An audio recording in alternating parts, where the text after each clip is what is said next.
Bir günü Peygamber sallallahu aleyhi ve sellem aytat da, zina jönündө emne deysiңер? Zina bilesiңер. Nikesiz bir ayal менен кошулуу. Бул зина болуп эсептелет. Чоң күнөөлөрдүн бирөөсү. Албетте сага махарам ал, Алла Таала арам кылган нерсе бул, чоң күнөө болуп эсептелет дейт. Ооба, Аллахтын арам кылган күнөөсү. Ошондо Пайгамбар саллаллаху алейхи ва саллям айтат: bir kişi кошунасынын аялы менен zina кыла турган болсо,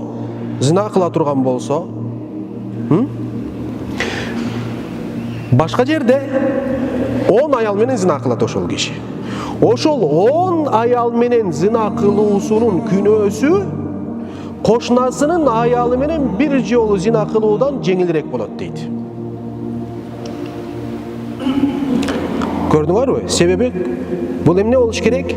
Кошунага ишеничтүү болуш керек. Бул кошуна үйүндөн кетип атканда тескери менин кошунам, менин үй бүлөм эмне болот?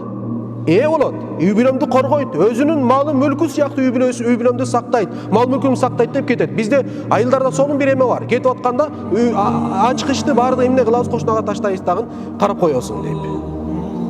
Ошон үчүн Пайгамбар айткан: кимдин кошунасы ишеничтүү болбосо, ошол кошуна ишеничтүү болбогон кошуна кайсы жерде момун болуп эсептелбейт, тозокко түшөт. Бул инсан тозокко түшөт.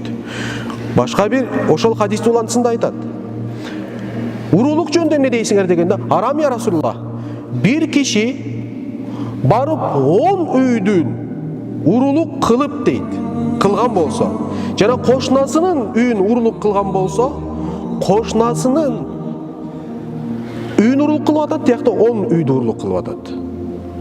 Ошол 10 үйдү урулук кылгандын күнөөсү кошунасынан урулук кылгандан жеңилирээк болот дейт ага. Караңыздар. Бул хадис өтө маанилүү. Ошондуктан кошунага болгон акы өтө чоң. Биринчи акы эмне экен? Жакшы бир кошуна болуш керек. Экинчи, эч качан ыза, ыңгайсыздык, бир зыян кошунага алып келбеш керекпиз. Ошондон Пайгамбар саллаллаху алейхи ва саллям бир хадисинде айтат да, эки кошуна жерди талашкан болсо, бир кичинекей жерди 1 сантиметр болсун, айырмасы жок. 1 сантиметр болсун. Ошол эки кошуна талаша турган болсо, экөө тең тозокто дейт Пайгамбарыбыз.